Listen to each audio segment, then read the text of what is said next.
Torah, Megillah Esther 190.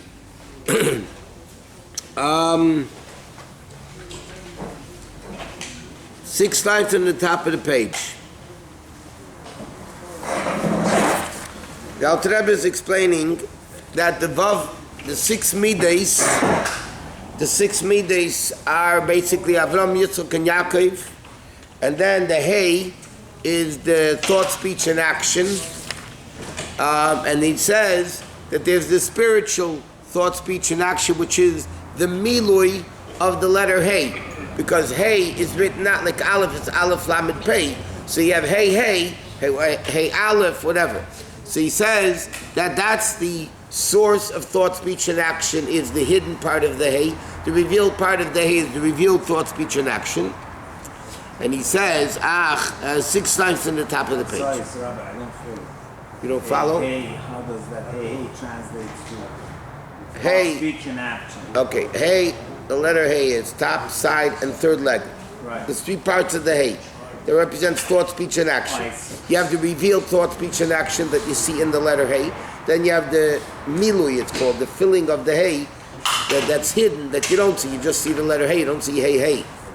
But that comes, also the source of that is from the milui of Hey, which is Hey Aleph, which is the level of even higher, Pella, even from a higher source.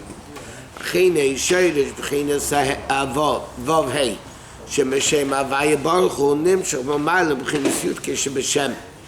So he says, where does this Vav K come from? Vav K comes from Yud K. Because Yud K is Yud and Hey, and then it comes down lower, the Vav is an extended Yud, and then Hey. Okay? So the source of Vav Hey is Yud K. You see, he says, Yud, Yud is a level of this dot from above. Mashakotsav, like it says, the Yotza Kabari Chitze. His arrow will go out like a lightning. Hainu Reish is a Malchus Savas Elmis Vizchatshutzim. B'yayin Liyesh ve'efes hamuchlat. He says, what creates the world? Bereshis. Bereshis is the level of Chuchmasa, is the level of Chochmah. Okay? So the whole world comes from Chochmah, because Chochmah is the first level of world. That first level of each world is Chochmah. Chochmah comes Yesh Miyayin. So when you create Yesh Miyayin, that's the level of Chochmah. With one thought, Hashem created the world. Shekol abchinas mamala v'sevu kol almin ein ala machshava achas. Medrash says, and Rashi brings it down, with one thought, Hashem created the entire universe. That means physical and spiritual. Which means that Seviv Kol Almin, Mamala Kol Almin, Atzilah, B'nei, Yitzir, Asiya, higher than, all that was created with one thought. Does Sof Ma'aseh Machshavot Tchila comes from here? Yes. So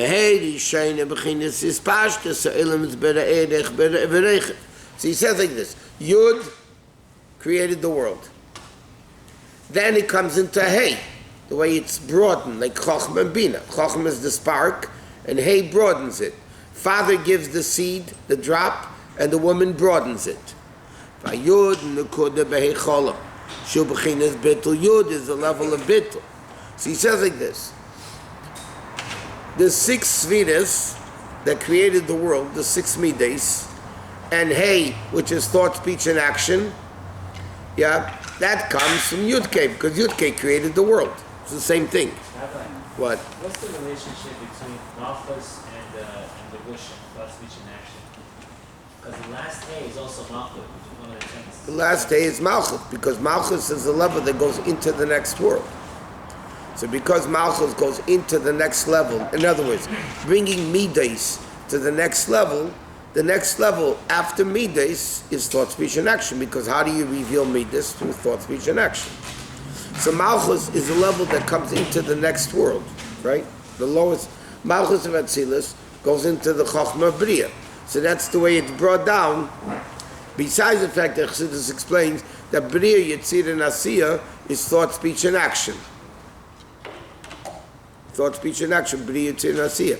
So what's the source of Bria? Malchus of Atzilus. So Malchus of Atzilus is that hay that comes into the thought, speech, and action of the rest of the place. Vinay, Kol Amidus and Machshava Dibur Maisa Dikdusha, which is the level of Vavke. Shebeshem Nimshem Bechinas Habitul. Where does, so he says like this, Vav and Hay, Vav is the 6 midas, right? Hay is thought, speech, and action. Where does that come into existence from? It's really the level of Bittul, meaning, Kasher Yizbein in Bittul Asagas Anivroim, Legabi Abedi Yizbarech, when a person meditates in how nothingness world is compared to Hashem, Shein Teivs and Malkim, they don't exist. Uklei Mamish Nachshavu. And they think like this. The Alter Rebbe says this in Perek Chof of Tanya. Well, over there, the Alter Rebbe says it about speech, but here it goes even more with Machshava. If the whole universe was created with one thought compared to the power of thought is 1 to infinite. Above thought is midas. Above midas is seichel. Above seichel is willpower. So, if you're comparing one thought to the essence of Hashem, it's infinitely times nothing. It's nothing.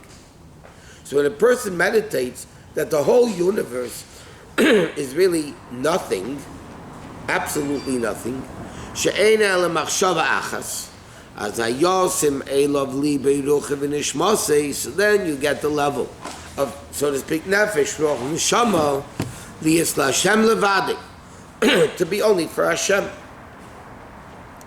In other words, through Seichel, Yudkei, you come to the realization that Vav and Hey, meaning the entire universe, which is the 6 midas, and Machshava Dibur Amayis are really bottled to the Yudkei.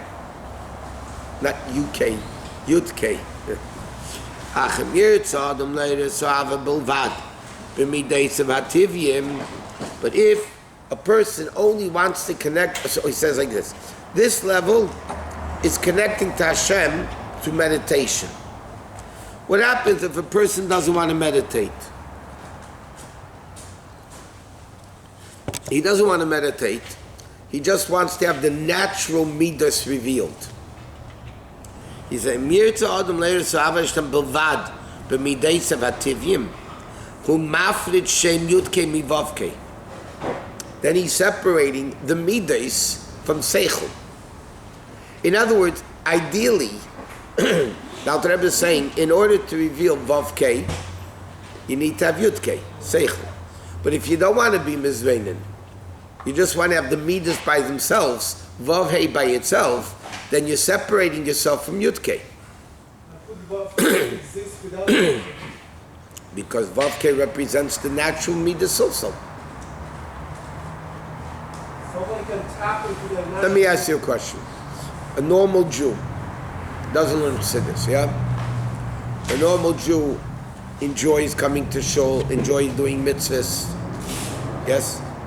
That's not a premeditated midah that's awakened by meditating into the greatness of Hashem. He has some level of... Yeah, but it's the natural instinctive ava. But it's not ava which is revealed through meditation. It's the natural midah. So then, Vav Hey has nothing to do with Yud Kei. And that's the whole concept of Amalek, separating Yud Kei from the Vav Kei. Shamid is that's a bechinis yesh v'avam mugesh yesh mishay b'vad. By days and through this, yashachiz of yinikal klipus sitracha, that allows evil to exist. Ulakabo chayash yisavu gamkin zayimidas rois chas shalom. If somebody only has the natural love means I personally like this. Like Jews that do pick and choose mitzvahs. Okay? Many Jews, let's add to it, all of us, in a less refined way, more refined way, each one of us enjoys certain mitzvahs more than others. Okay? That's very problematic. I mean, on a spiritual level, it's problematic. Or there are certain people, this mitzvah I'll do. This mitzvah I want to do. This mitzvah I don't want to do. It's easier, You Rabbi. can't do it. It's hard. I understand. He's drawn to it. That- He's drawn to that. I'm speaking now from a proper perspective, not the realistic perspective. That religion has nothing to do with godliness. If you do mitzvahs because Hashem said so, then it's totally, there's no difference between mitzvah 1 and mitzvah 613. You're doing it because Hashem said so. So if I'm doing a mitzvah because this is what a Jew has to do, and therefore, because of my bittul to Hashem, like he says, I really want to be connected to Hashem, so then there's no difference between any mitzvah. This mitzvah I enjoy more, this mitzvah I enjoy less. Because once you enjoy a mitzvah, there's you involved. There's me, my personal enjoyment. There's a me, yesh, involved. To say, I mean, halavai, we should have this issue, we should do mitzvahs that we like, whatever. Yeah, more or less. But the bottom line is, in a spiritual perspective, there's nothing to do with Yiddishkeit. Hashem said so with In all- other words, let me paraphrase, say it again in a different way. People that want to do mitzvahs, they shouldn't do. Let's say you have women that want to daven, they want to put on tefillin. They want to be counted for a minyan, they want to... It's interesting, the mitzvahs they need to do, they don't. Right. The mitzvahs they need to do, they're obligated to do, they don't want to do. They don't do. Okay? So this, let's say the woman putting on tefillin has nothing to do with God. Because if you're doing it because Hashem said to put on tefillin, then why do the mitzvahs that God says you have to do? Right. What is it? You're not going to tell me I'm second-class citizen. Because there's a warped perception over here. That, oh, I can't put on tefillin, that means you're telling me I'm a second-class citizen, which is so ridiculous. It's idiotic to have that conception because it's so against the reality. So in other words, their putting on tefillin has absolutely nothing to do with Yiddishkeit. Because if they would put on tefillin because Hashem wants them to put on tefillin, do the mitzvahs that keep Shabbos properly, which they don't. Keep kashrus properly, which they don't. So you see that tefillin has nothing to do with Yiddishkeit. But we're all guilty of that crime, by the way.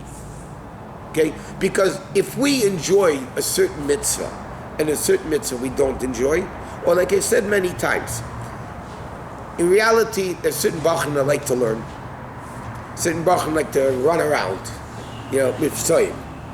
By the way, it's two different personalities. It's basically two different. A guy that likes to sit and learn usually is not an outgoing person. He just likes to sit and learn. Let me learn. And the guys that go out, they have no zitzfleisch, they have no patience to go learn, sit in one place for hours and learn. Right. Yeah. Doesn't have the So it's interesting. When the Rebbe spoke about learning, so who chapped on? Who got it? The bachim that like to learn. The Rebbe said we have to learn. The Rebbe speaks about mivtzoim. That's it. Close the books. Go out mivtzoim. Yeah. Leperel, again, are you doing because the Rebbe said so? Let's use the Rebbe. The Rebbe is telling us what Hashem wants. It's not his own stuff. Yeah. But if the Rebbe says learn and do mivtzoim, if you're a real chassid, devoted to the Rebbe properly, you do the same equally. Yeah, we all have enough Shabbamis and I like this better and this better. Yeah, but I'm saying conceptually, in the proper perspective of Yiddishkeit, if we're doing it because Hashem wants us to do it, and this is what connects us to Hashem, and I pick mitzvah A over mitzvah B, that means I'm really not doing it ultimately, completely. Again, that's the way to go. But if you're talking about a proper level, it's not the way to go. Because that means you're doing it with your personal gratification. And that's not bittul of Torah mitzvahs. Rabbi, everybody has a different strength. Some people have more strength in one area, and some people have more strength in another area. So why would you want to? I'm not talking about strength. No, I'm talking about saying- enjoyment. No, strength is one thing, enjoyment is something I'm else. saying to enjoy, like a person has a push for a certain mitzvah because he feels strong in that particular area that he can devote his time even Again, stronger. you knowing your strengths doesn't mean necessarily you're enjoying it. But if you enjoy a mitzvah, then you're saying Again, I'm not saying we shouldn't. Halavai, that should be our problem. you should take away enjoyment from the mitzvah. You should say, No, I'm saying is Take out the caffeine from the conceptually, Why you do it? every mitzvah should have the same enjoyment, because if the enjoyment is not what I enjoy, the enjoyment is because I'm doing what Hashem wants me to do, so then think about it. Idealistically, every mitzvah should have the same enthusiasm. Granted, all 613 came from Shomayim. That's granted. Yeah. But there's still, realistically, some of them are more enjoyable than the others. Also, some. Yeah. Eating Suda Shabbos is more enjoyable than fasting in Yom Kippur. Sure. Yes? Yes. But ideally, should there be a difference? Yes, Should there be a difference? Again, that should be our problem. Our problem should be that we do mitzvahs and we enjoy them. Okay, thank you. Here now, we're talking about in a conceptual level that Vav Hey, the Midas, without the bittul of Seichel, without the bittul to Seichel, is not really ultimate. He says then it's Yesh Mishayev. It's a level of Yesh. God created people with Yeah, different. that's enjoyment. I understand. No, yeah. But that's the level that he says is still Yesh Mishayev. Right. That we should That is really, he's going to explain that's Klippa Amalek. So you have to have mindfulness. Amalek could be a very refined Klippa. Kavanah is mindfulness. Not Amalek come, Tao, don't do it. Is that why Hasidim work on putting enjoyment or enjoying something too much on the side? Because They didn't indulge. There were Chassidim that said, how can you understand the Maamar Chassidus if you're indulged in physical pleasures? How can you understand godliness? Chassidim, many Chassidim, the Rebbe Shabbos Chassidim, earlier also definitely. They said, how can you, and they did Iskafia, yeah? Reb Shilin Greinim, the Mashpi and the Lubavitch, okay? But you can understand Rosh Hashanah, but it was by him, Rosh Hashanah. He didn't sleep, he was davening. Rosh Hashanah afternoon, he went to sleep.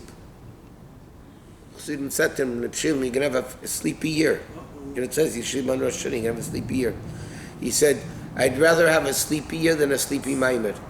The Rebbe Rashab used to say a Maamar. He wanted to hear the Maamar. He said, I'd rather have a sleepy year than a sleepy Maamar. By him, that was what was all about. Rabbi, Don't get me, guys, you understand what I'm saying? Don't get me wrong that we shouldn't enjoy mitzvahs. But if you're looking at from ideal perspective, that's why Havizor b'mitzvah kala k'v'chamura. Because you have to shine it in any mitzvah. It doesn't matter what the mitzvah is. It's all the same accomplishment. So therefore, there's no...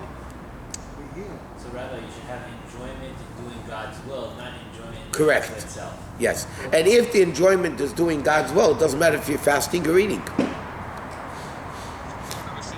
Rabbi, considering that you have people created with different predisposition and proclivities for certain things, and also, how do we? Don't go do it to the in a way secular that we're not system. coercing everybody to You're going with the comply. secular approach that because a person is born with tendency to steal, it's okay when he steals. If a person is born with the No, I'm not sexual saying that. tendency, one second, it's okay for him to do it or her to do it. You're not doing. No, I'm sorry. Yes, Torah, one second, let me finish. Torah says a person could be born with certain Predisposition. whatever. Yeah? But the bottom line, that doesn't mean you can't control it. Correct. If a person was born with a certain tendency, he was equally created with the ability to overcome that tendency. So it's not an excuse to say, oh, I was born, or like the Menendez brothers when they killed their parents. Later on in court, they said, you have to have pity on us, we're orphans. That's what they said. Their lawyer said you have to have pity on them. They're orphans. They killed the parents. It doesn't matter. Now they're orphans. You have to have pity on them. That includes gay people. Everything. A person is, according to Torah, a person might be born with certain tendencies, but simultaneously they have the ability to overcome those tendencies. Again, not to undo the tendency. That's a tzaddik gomor. Not to act on the tendencies. You might have a tendency to steal, but that doesn't give you the right to steal. That doesn't take away from the fact you have a tendency to steal, which, by the way, makes your not stealing even greater. Like the Rabbi told you, I'm jealous of you. I'm talking about people who really want to do it, but they just don't have the group to seek that.